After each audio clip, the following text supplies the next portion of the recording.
सोचिए, दुनिया की दो सबसे बड़ी लोकतांत्रिक ताकतें, भारत और अमेरिका।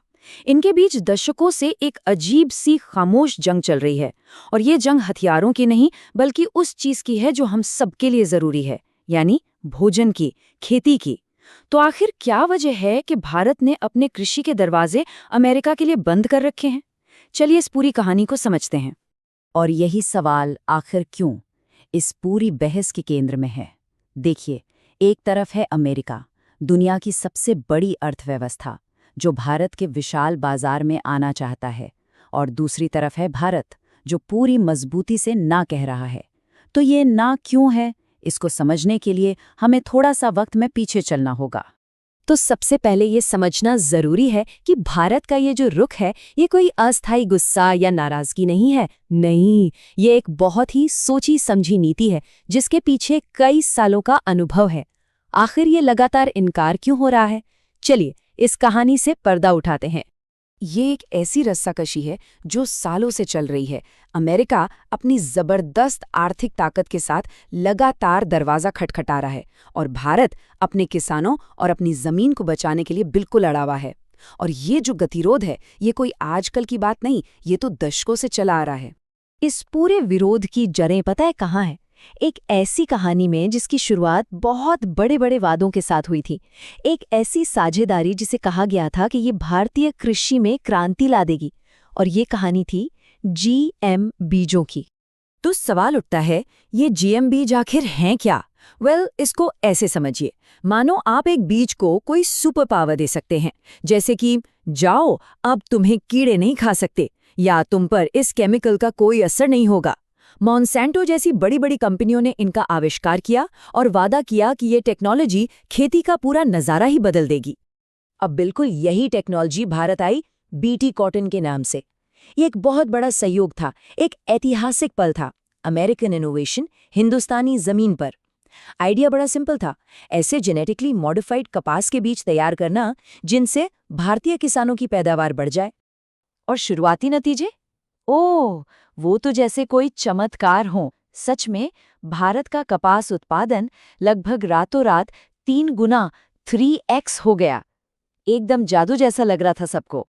लेकिन जैसा अक्सर होता है, हर जादू की, हर चमत्कार की एक कीमत होती है।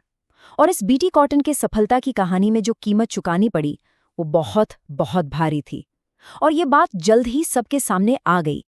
ये जो विरोधाभास है ना, ये इस स्लाइड पर बिल्कुल साफ दिखता है। एक तरफ था वादा, 3 गुना उत्पादन, जबरदस्त खुशहाली, और दूसरी तरफ थी असलियत, बहुत भारी रॉयल्टी, बीजों के लिए पूरी तरह से निर्भर हो जाना और एक अनुचित प्रतिस्पर्धा। हाँ, उत्पादन तो बढ़ा, लेकिन उसकी कीमत क्या थी? और ये बात इस समस्या की जड़ तक जाती है। असली बात ये थी कि दिन रात मेहनत करने वाले भारतीय किसानों तक इसका फायदा पहुंच ही नहीं रहा था। मुनाफे का एक बहुत बड़ा हिस्सा रॉयल्टी के नाम पर सीधा अमेरिका वापस जा रहा था। और परेशानियां यहीं खत्म नहीं हुईं, बल्कि बढ़ती चली गईं। जो किसान अपने पारंपरिक देसी बीज इस्तेमाल कर रहे थे, वो बाजार से ही बाहर हो गए। किसानों को हर साल, जी हां, हर साल मोन्सेंटो से नए और महंगे बीज खरीदने पड़ते थे। इससे वो कर्ज के एक जाल में फंसते चले गए। और तो और, इसके चलते भारत के निर्यात पर भी खतरा मंडराने लगा, क्योंकि दुनिया के कई देश जीएम फसलें खरीदने से साफ मना करते हैं। तो इस बीटी कॉटन के अनुभव से भारत को एक बहुत बड़ा सबक मिला। वो सावधान हो गया। लेकिन ये कहानी का सिर्फ एक पहलू है। एक और भी बड़ा डर था, शायद इससे भी बड़ा। और वो था, क्या होगा अगर अमेरिकी कृषि उत्पाद सीधे भारत आने लगें? तो कोई भी ये सोच सकता है, ठीक है, अगर जीएम बीजों में इतना जोखिम है, तो सीधे अमेरिका से ही अनाज आयात क्यों ना कर लें? लेकिन ये इतना सीधा साधा मामला नहीं है, क्योंकि जब बात खेती की आती है ना, तो भारत और अमेरिका बिल्कुल दो अलग अलग दुनिया हैं। ये टेबल इस फर्क को बिल्कुल साफ कर देती है। देखिए, एक तरफ है अमेरिका की खेती, जहां उन्नत मशीनरी है, नवीनतम टेक्नोलॉजी है, और सबसे जरूरी, सरकार से अरबों खरबों डॉलर की सब्सिडी मिलती है। और दूसरी तरफ है हमारा भारतीय किसान, जो आज भी अक्सर पारंपरिक तरीकों से खेती करता है, और सरकारी मदद भी बहुत सीमित है। और इसका नतीजा क्या होगा?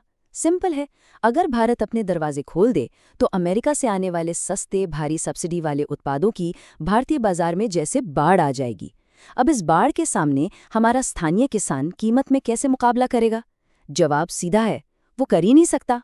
तो जब हम इन सारी बातों को एक साथ जोड़कर देखते हैं, यानी बीटी कॉटन का अनुभव और ये सब्सिडी वाला पहलू, तब भारत के इस मजबूत रुख के पीछे का तर्क बिल्कुल साफ हो जाता है।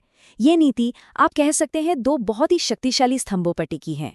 तो ये हैं वो 2 स्तंभ, भारत के रुख का पूरा सार। पहला, जीएम बीजों का वो कड़वा अनुभव जिसने विदेशी नियंत्रण को लेकर एक गहरा डर और अविश्वास पैदा कर दिया। और दूसरा, ये ठोस आर्थिक सच्चाई कि अमेरिका की सब्सिडी वाली खेती लाखों करोड़ों भारतीय किसानों के अस्तित्व के लिए ही एक खतरा है। और ये पूरी कहानी हमें एक बहुत बड़े सवाल पर लाकर खड़ा कर देती है। ये सिर्फ भारत बनाम अमेरिका की बात नहीं है, ये सवाल हर देश के सामने है कि इस वैश्विक व्यापार की दुनिया में नवाचार और अपने सबसे कमजोर तबके की सुरक्षा के बीच आखिर संतुलन कैसे बनाया जाए। ये एक ऐसा सवाल है जिसका कोई आसान जवाब नहीं है, और शायद इसी कश्मकश में इस पूरी कहानी का असली सार छिपा है।